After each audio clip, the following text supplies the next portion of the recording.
Today's story will be Guess How Much I Love You by Sam Mcbrantney, illustrated by Anita, Jeram.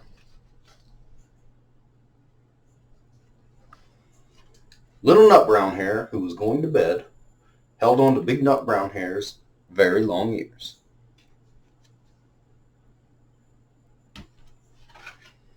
He wanted to be sure that Big Nut Brown Hare was listening. "Guess how much I love you," he said.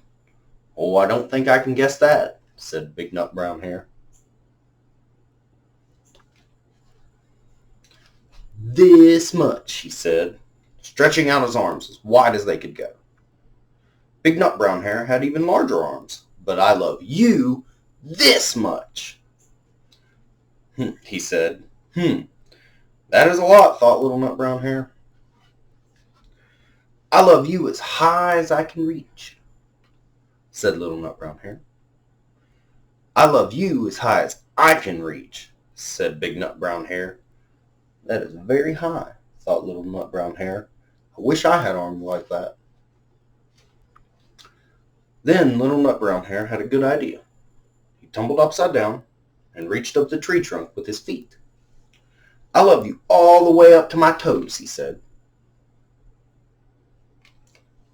"And I love you all the way up to your toes," said Big Nut Brown Hare, swinging him up over his head.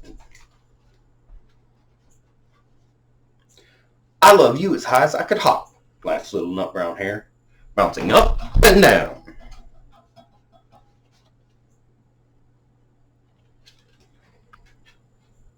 "But I love you as high as I can hop," smiled Big Nut Brown Hare, and he hopped so high that his ears touched the tree branches above. "That's good hopping," thought Little Nut Brown Hare. "I wish I could hop like that."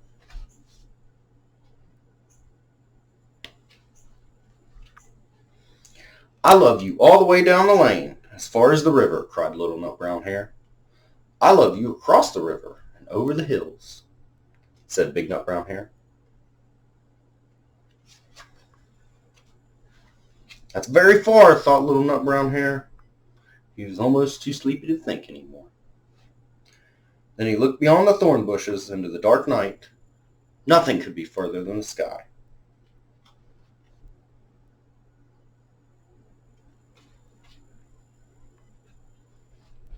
"I love you right up to the moon," he said, and closed his eyes.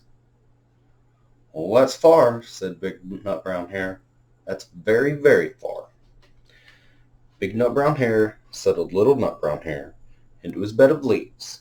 He leaned over and kissed him good night. Then he lay down close by him and whispered with a smile, "I love you right up to the moon and back." The end.